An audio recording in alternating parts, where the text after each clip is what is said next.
البدع والأهواء، أهل البدع العقائدية وأهل البدع السياسية.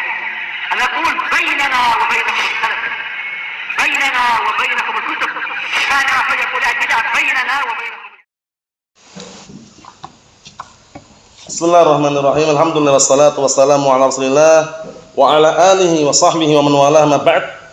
Kita lanjutkan bacaan terhadap Kitabul Fitan. Kitabul Fitan. Naam, Kitabul Fitan. Dari kitab Sahih Bukhari yang ditaklik oleh Syekh Muhammad bin Shalih Al-Utsaimin rahimatullah alaih. Matanya sudah kita baca pada pertemuan yang telah lalu. Sekarang kita membaca syarahnya atau taklikotnya. Perhatikan halaman 588 yang ini. Yang disimak bukan matanya lagi tapi syarahnya ini, takliknya ini. Paham? Hadis seputar apa kemarin? Seputar wajibnya kita semuanya untuk taat kepada walatul umur. Taat kepada pemimpin, walaupun zalim, walaupun menindas rakyatnya, walaupun memukul punggung rakyatnya, mengambil harta rakyatnya. Kata Rasulullah alaihi wasallam apa? Fasma' wa ati'. Dengarkan dan taatilah. Wa in duriba dhahruk wa ukhidha maluk, walaupun diambil hartamu, dipukul punggungmu. Kemudian segenap para sahabat ada yang bertanya, "Ya Rasulullah, apakah boleh kita berontak, kudeta kepada mereka?" Apa kata Rasulullah alaihi wasallam? La masallu. Jangan selama mereka masih sholat. Paham? Nah, itu dalil yang sangat kuat bahwasanya dilarang kita berontak, kudeta, revolusi, menggulingkan kekuasaan pemerintah atau pemimpin yang sah yang masih berkuasa. Faham? Nah, dan jangan sampai kita terprovokasi dengan orang-orang di luar yang semangat mengibarkan bendera warna hitam bertuliskan la ilaha illallah Muhammad Rasulullah, panji hitam dari timur katanya. Allahu musta'an. Jangan sampai antum terprovokasi akhirnya apa? Diajak demonstrasi mau, jangan. Ya, seperti orang-orang HTI, orang-orang IM yang mereka kritikan sangat keras terhadap pemerintah tapi terang-terangan dulu ya. Di majelis-majelis, di muhadharah-muhadharah, di khutbah-khutbah. Ahlussunnah enggak demikian. Ahlussunnah triknya, caranya dalam menasihati walatul umur. Pertama, 4 mata kalau memungkinkan. Perhatikan ini ya. Kalau memungkinkan 4 mata bertemu langsung. Paham ya? Kalau misalkan kita sekarang punya presiden, ya ketemu Pak Presiden langsung kalau memungkinkan. Paham ya? Kalau memungkinkan lewat wakilnya. Kalau tidak memungkinkan melalui wakil-wakilnya. Kalau enggak memungkinkan lagi, barakallahu fiik, murasalah, SMS-an, surat-suratan. Paham ya? Kalau enggak memungkinkan, doa. Ahlussunnah masih punya solusi, doa. Mendoakan pemimpin, pemerintah itu termasuk ciri khas apa? Ahlussunnati wal jamaah, mendoakan dengan kebaikan, bukan dengan apa? Keburukan. Apa kata Imam Al-Barbahari rahimahullah dalam kitab Syarh Sunnah? Beliau mengatakan, "Idza ra'aitar rajula yad'u 'ala sultan 'ala sultan fa'lam anhu sahibu hawa wa idza ra'aitar rajula yad'u lis-sultan bis-shalah fa'lam anhu sahibus sunnah." Artinya apa? Apabila kau melihat ada seseorang mendoakan ala kejelekan, kalau ala itu jelekan, mendoakan kejelekan kepada pemerintah, pemimpin, ketahuilah dia pengekor hawa nafsu. Dan apabila kau melihat seseorang mendoakan pemimpin dengan shalah kebaikan, maka ketahuilah dia adalah ahlus sunnah. Bayangkan itu, termasuk ciri khas Ahlus Sunnah wal Jamaah, mendoakan apa? Pemimpin dengan kebaikan. Contohnya, Allahumma aslih walata amrina, Nas'alullahan yuslihahum, Nas'alullahan yusliha ahwalahum. Seperti itu. Mendoakan. Apa kata al-Imam barakallahu fiik Fudail bin Iyad rahimahullah, apa Ihsan? Perkataan Imam Fudail bin Iyad rahimahullah mengenai mendoakan pemerintah.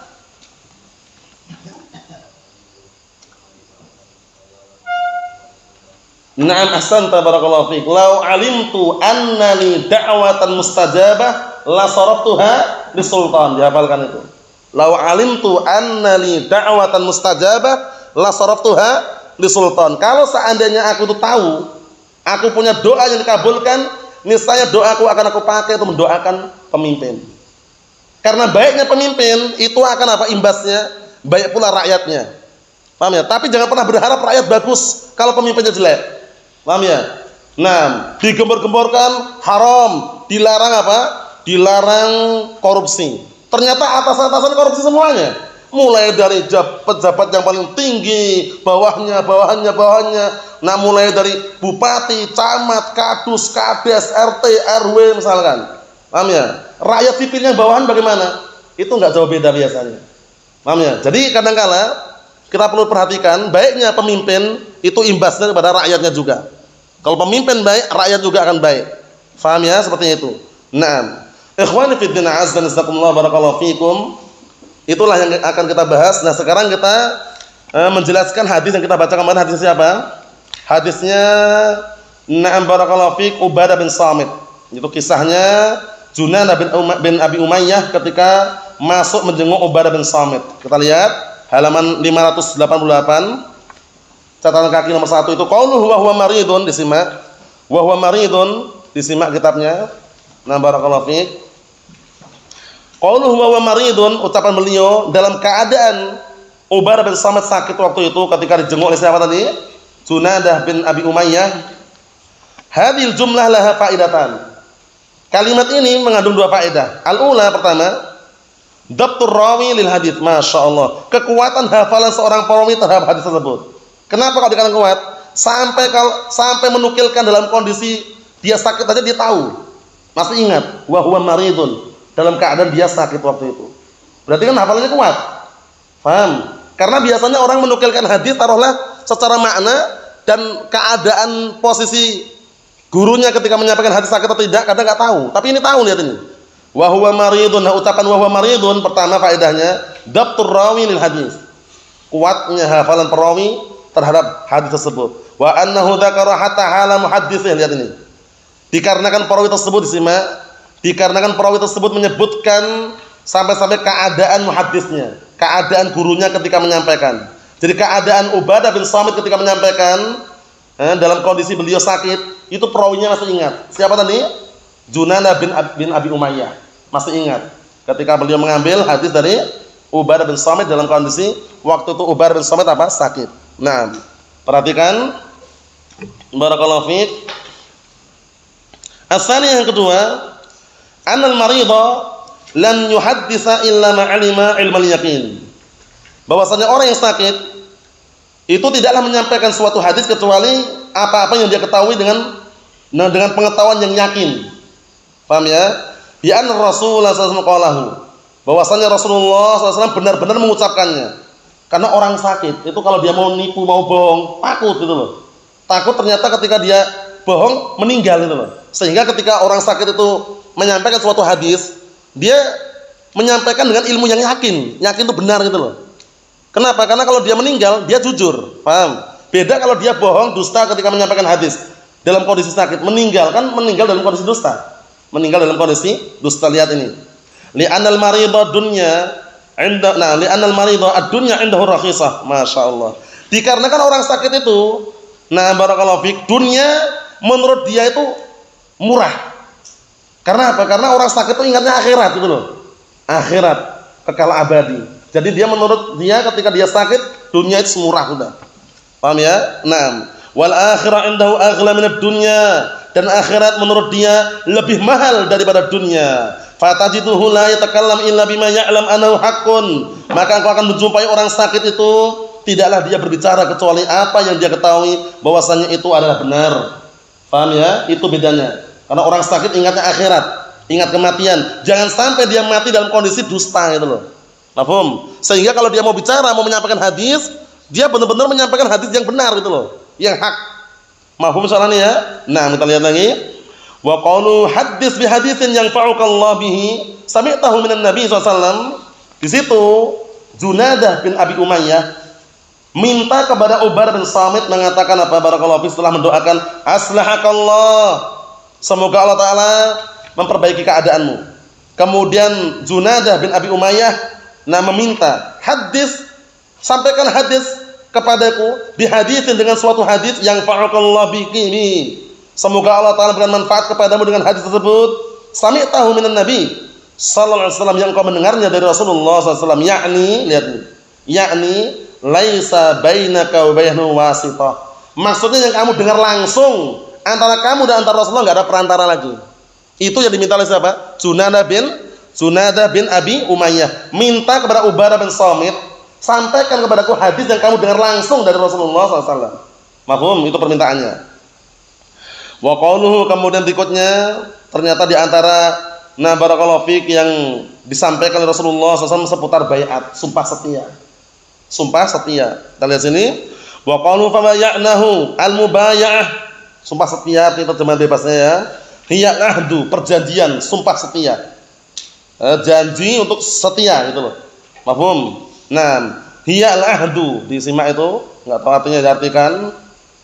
Makna al-mubaya'ah hiya al-ahdu yaitu perjanjian.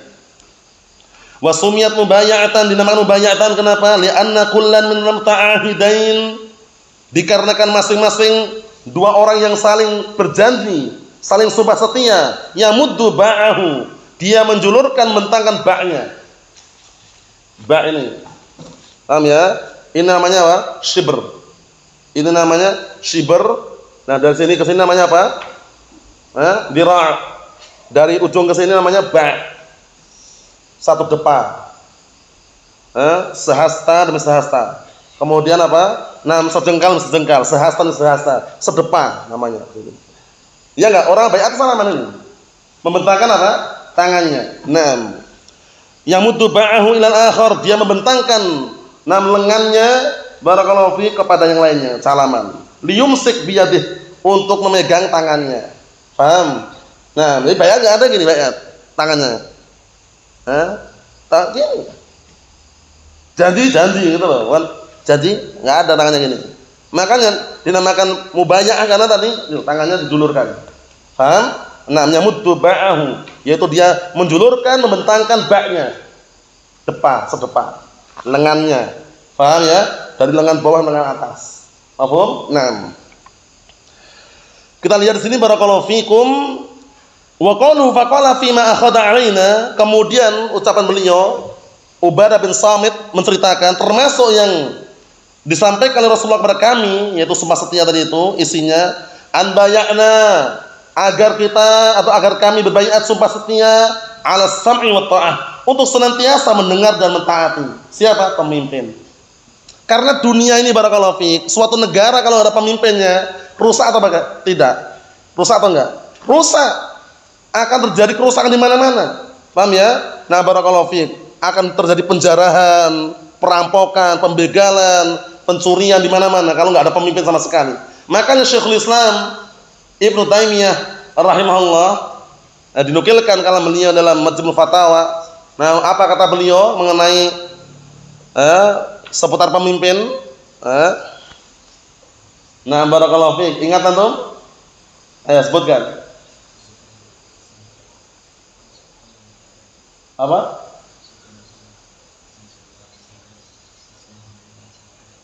Naam, ahsanta barakallahu fiik itu.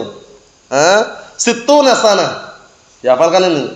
Sittuna sanatan, 60 tahun min sultanin jair, dipimpin oleh pemimpin yang zalim, yang jahat. Aslahu min lailatin wahidah bila sultan.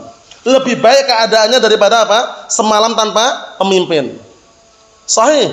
Kalau semalam enggak ada pemimpin sama sekali akan terjadi huru-hara. Paham ya? Keributan di mana-mana, kriminalitas terjadi di mana-mana. Tapi sejahat atau sedalim-dalimnya pemimpin masih keadaannya apa? Terkondisikan. Paham ya? Seperti itu. Walaupun tetap kita mendoakan agar Allah Taala memperbaiki keadaan mereka. Kita lihat, ya'ni la 'ala sam'i wal ma'siyah. Maksudnya apa? Bukan mendengar dan bermaksiat. Mendengarkan nasihat pemimpin tapi dia bermaksiat, bukan itu. Mendengar dan mentaati. Dalam perkara yang apa ini? Perkara yang baik atau perkara yang buruk? Perkara yang baik. Sebagaimana perkataan Rasulullah sallallahu alaihi wa ala alihi wasallam, dia mengatakan, "Innamat ta'atu fil ma'ruf wa la ta'ata li makhluqin fi ma'siyatil khaliq." Ketaatan itu hanya dalam hal yang baik saja, dan tidak ada wajib ketaatan kepada seorang makhluk pun dalam perbuatan kemaksiatan terhadap Sang Pencipta, yaitu Allah Subhanahu wa taala. Ikhwani fid din, azza wa jalla, barakallahu fikum. Kita lihat sini. Qala Allah Ta'ala mengatakan, wa qalu sami'na wa ata'na. Mereka mengatakan kami mendengar dan kami taat. Wa qala fi ahli kitab, qalu sami'na wa asayna. Ahli kitab al-yahud dan nasara, perhatikan, mereka mengatakan sami'na wa asayna. Kami mendengar dan kami bermaksiat. Mendengar tok tapi tidak melaksanakannya. Paham ya? Kalau istilah Jawanya bungen tuwa.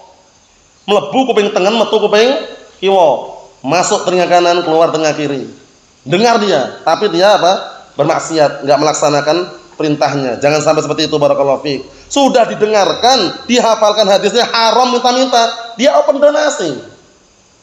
Penggalangan dana, tasawul minta-minta. Berarti dia dengar tapi enggak melaksanakannya. Paham ya? Nah, namanya apa namanya barakallahu fiik? Yang sudah kita lewati tadi. Namanya apa namanya? Bungen tuwa bahasa Jawanya. Bungen tuwa itu mlebu kuping tengen, metu kuping kiwa. Sudah tahu hukumnya gambar makhluknya haram. Malah berdakwah dengan live streaming. Paham ya? Syuting, kemudian apa barakallahu fiik siaran langsung, ditampakkan di YouTube gambarnya. Mana? Kalau seandainya sami'na wa ta'na, dia akan taat di situ. Bukan mendengar saja tapi mendengar dan mentaati, bukan mendengarkan tapi bermaksiat. Qalu sami'na wa asaina, itulah ucapan orang-orang Yahud wa Nasara al-kitab. Allahul musta'an. Wa qalu as-sam'u wa ta'ah sam'an li nafhim. Nah, perhatikan ucapan as-sam'u wa ta'ah, as-sam'u li nafham ma yuqal wa ma nu'mar bihi. Lihat ini. Mendengar fungsinya apa? Agar kita paham apa yang diucapkan dan apa yang diperintahkan. Fungsinya itu. Agar apa? Agar kita paham apa yang diucapkan dan apa yang diperintahkan. Wa ta'ah, perhatikan itu disimak. Wa ta'atu linunaffidha, dan mentaati agar kita apa? Bisa melaksanakan, nunaffidha melaksanakan. Disimak. Enggak tahu artinya diartikan biar cepat bisa. Nah, serius, jenius, fokus barakallahu fi kalau belajar itu. Itu trik dalam menyaring faedah seperti itu. Jangan kitabnya di depannya tapi pikirannya di mana-mana. Paham ya? Kondisikan barakallahu fi seperti itu. Naam. Jadi posisinya mendengar apa yang disampaikan oleh pemimpin tersebut dan dia mengerjakan perkara yang baik yang disampaikan oleh pemimpin tadi.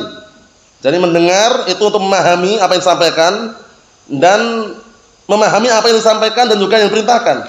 Wa ta'ah mentaati, fungsinya apa? Agar dia bisa melaksanakannya. Bukan mendengar tapi maksiati. Paham ya? Bukan mendengar tapi bermaksiat. Nah, barakallahu fiik seperti itu. Allahu musta'an. Paham ya? Nah, dikondisikan itulah fungsi daripada apa? Pendengaran, mendengarkan, kemudian dia memahami dan melaksanakannya.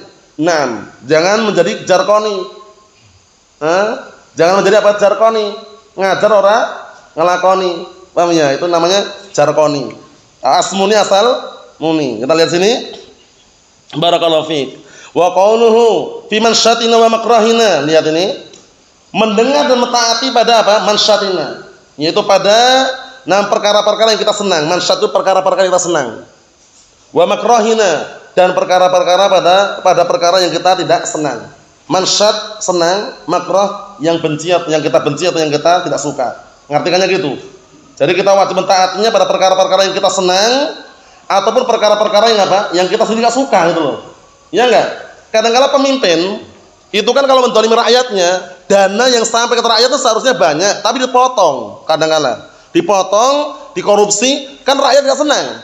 Walaupun keadaan seperti itu rakyat nggak senang, tapi kalau merintahkan perkara yang baik harus kita taati. Paham ya? Rambu-rambu lalu lintas. Ketika merah berhenti, hijau berjalan, kuning berhati-hati. Wah, anak nggak mau taat pemimpin. Loh kenapa? Pada korupsi semua ya, atasan-atasan itu. Pemerintah ada korupsi.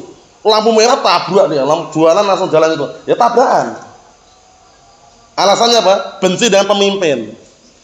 Lampu hijau malah berhenti dia, tabrak dari belakang. Paham ya? Lampu kuning malah dia nekat dia, hati-hati. Paham ya? Nah, barakallahu fiik. Maksudnya bagaimana maksudnya? Maksudnya kita wajib mentaati pemimpin dalam hal yang baik. Baik ketika kita senang dengan perbuatan mereka ataupun kita enggak suka dengan perbuatan mereka. Kita lihat, lahu wajhan, memiliki dua sisi ucapan tersebut. Al-awwal pertama, perhatikan, fi mansyatina fil qabul, yaitu pada perkara yang kita suka untuk menerimanya. Faham? Kita taat. Wa makrahina fi adamil qabul, dan pada perkara yang kita enggak suka, yaitu ketika kita tidak menerimanya. Faham belum? Kadang-kadang kan seperti itu. Seharusnya rakyat sipil yang miskin, yang fakir seharusnya dapat bantuan misalkan, yang dapat orang yang kaya-kaya. Sudah punya mobil mewah, punya rumah mewah malah dapat bantuan. Yang miskin, yang fakir malah enggak dapat. Paham ya? Kan terbalik seperti itu. Kita lihat, bimakna annana nasma' wa nuti'. Disimak itu dengan makna bahwasanya kita mendengar dan mentaati fi amrin natalaqahu bin nasyatin wa fi amrin natalaqahu bi karahatin. Maknanya bahwasanya kita mendengar dan kita mentaati pada perkara yang kita menjumpainya dalam keadaan senang dan pada perkara yang kita menjumpainya dalam keadaan benci dan enggak suka. Faham? Nah, kadangkala keputusan pemerintah itu disukai rakyatnya dan kadangkala enggak disukai rakyatnya. Suka atau enggak suka, kalau memerintahkan perkara yang baik harus ditaati. Faham? Antum lewat jalan raya, marka-marka jalan, ada marka ini ya, yang garis putih itu. Nah, kalau garisnya putus-putus, antum boleh nyalip. Paham ya? Kalau garisnya lurus, itu waspada, hati-hati, enggak boleh nyalip, berbahaya. Itu kan perkara yang baik demi maslahat dan juga kepentingan. Itu enggak boleh antum melanggar, berbahaya. Paham ya? Kecuali kalau peraturan bikinan manusia itu tidak menimbulkan apa? Bahaya. Langgar enggak masalah karena undang-undang bikinan manusia. Jadi undang-undang bikinan manusia itu lain dengan undang-undang Al-Qur'an dan As-Sunnah. Lampu merah kuning hijau itu diterapkan ketika apa? Ada maslahah. Ramai banyak orang, wirawiri lewat, merah berhenti. Ya enggak? Jam 12 malam, enggak ada mobil sama sekali. Truk-truk enggak ada. Antum sendirian berhenti situ di bangku atau boleh melanggar? Pada asalnya enggak ada larangan. Karena maslahah dan mafsadahnya udah enggak ada lagi situ, enggak ada yang lewat. Paham ya? Tengok kanan kiri enggak ada, bismillah. Undang-undang bikinan manusia. Paham ya? Tapi kalau undang-undang bikinan Al-Qur'an Sunnah, haram kita melanggar. Mafhum? Paham ya? Nah, seperti itu. Kemudian barakallahu fiik, contoh yang lain, undang-undang yang diterapkan oleh masyarakat setempat, portal atau polisi tidur. Itu antum benci atau enggak benci kampung tersebut, kalau ada portal atau polisi tidur antum jangan nekat. Wah, anda enggak suka kampung tersebut. Lah kenapa? RT-nya itu suka korupsi.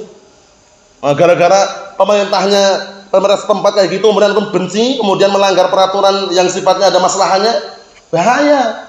Portal-portal, ada portal dipalangkan gitu, antum tabrak, bahaya nggak kira-kira? Bahaya. Polisi tidur itu fungsinya biar antum jalannya pelan-pelan, antum nekat, ngebut situ, bencut, antum, ya nggak? Nah, barakallahu fiik. Perhatikan, jadi kadang peraturan-peraturan walaupun itu bikinan manusia, tapi kalau ada maslahat dan tidak berseberangan dengan syariat, laksanakan. Paham? Nah, seperti itu. Tapi ingat-ingat ya, antum harus paham. Jangan disamakan dengan hukum Al-Qur'an dan As-Sunnah, karena Al-Qur'an Sunnah enggak boleh sama sekali kita untuk apa? Untuk menyelisihinya. Yang kedua, al-wajhu tsani, sisi yang kedua, fi mansyatina ay mansyatul jism, yaitu ketika badan ini senang. Badan atau tubuh kita itu senang. Jism itu badan atau tubuh sama. Paham ya? Jadi ketika senang untuk menerima, senang mendengarkan pemimpin memerintahkan, tetap ditaati. Li'anal insana idza nafada wa huwa nasyidul jism sahula alaih, masyaallah. Dikarenakan seorang itu apabila nafada, melaksanakan, nafada itu melaksanakan wa huwa nasyidun, dalam keadaan dia nasyidul jism, semangat badannya, semangat tubuhnya, sahula alaih, akan dipermudah. Ya enggak? Antum kalau melaksanakan sesuatu dalam keadaan senang, mudah. Tapi kalau antum melaksanakan sesuatu dalam keadaan merengut, enggak suka, sulit. Sapu-sapu nggak bersih-bersih ya. Coba sambil tertawa. Masya Allah, Allahumma barik. Hayakallah. Paham ya? Maksudnya apa? Maksudnya kalau antum melakukan suatu pekerjaan dalam keadaan senang, itu lain dengan ketika dalam keadaan marah atau merengut. Paham ya? Nggak selesai-selesai. Sikat-sikat nggak bersih-bersih. Karena keburu-buru mau main-main gitu loh. Paham ya? Santai. Slow gitu. Nah, tiba-tiba bersih sendiri. Paham ya? Nah, kenapa? Lihat ini. Seseorang ketika melaksanakan sesuatu dalam kondisi dia semangat, badannya senang, sahula alaih. Wa makrahina ay ma'a masyaqqatin fil jism. Dan di saat kita enggak suka, yaitu maksudnya apa maksudnya? Yaitu ada rasa berat pada tubuh atau badan kita. Berat untuk melaksanakannya. Tapi kalau pemimpin yang nyuruh dan itu perkara yang baik, wajib kita mentaatinya. Li'anal insana idza nafadha fi halit ta'ab wal masyaqqah, dikarenakan seorang itu apabila melaksanakan suatu pekerjaan atau perkara dalam keadaan capek dan berat, sara 'alai syai'un min karahah. Biasanya apa? Perhatikan ini. Biasanya akan muncul pada sesuatu yang dia enggak sukai atau dia benci. Paham ya? Seperti itu. Nah, jadi poin yang ini penting sekali, yaitu ketika kita senang kepada pemimpin atau ketika enggak suka pada keputusan pemimpin, kalau itu adalah perkara atau perintah yang baik, maka kita wajib mentaatinya. Yang terakhir, wa qauluhu wa usrina ay qillatul mal. Ketika kita susah. Apa susah maksudnya? Ekonomi turun. Ekonomi melemah, kerjaan susah. Paham ya? Nah, pemerintah nyuruh perkara yang baik, taati. Paham ya? Lihat qillatul mal, ketika sedikit harta. Manusia itu kan enggak mungkin di atas terus, kadang di bawah. Iya enggak? Kadang di bawah, kadang di atas, kan itu. Kadang dia punya uang banyak, kadang uang sedikit. Ekonomi kadang naik, kadang turun. Nah, Ketika ekonomi naik atau turun, harta banyak atau sedikit, kalau pemimpin merintahkan perkara yang baik, wajib kita mentaatinya. Sami'na wa ta'na. Wa yusrina ay kasratih, ya kan? Ketika yusrina itu ketika kita mudah, ketika banyak harta, tetap mentaatinya. Wa dalilu dzalika qaulu ta'ala la yukallifullahu nafsan illa ma ataha. Sayaj'alullahu ba'da usrin yusra. Allah Ta'ala tidak membebankan suatu jiwa kecuali apa yang Allah Ta'ala berikan kepadanya. Dan sungguh Allah Ta'ala jadikan setelah kesulitan itu pasti ada kemudahan di balik itu semuanya.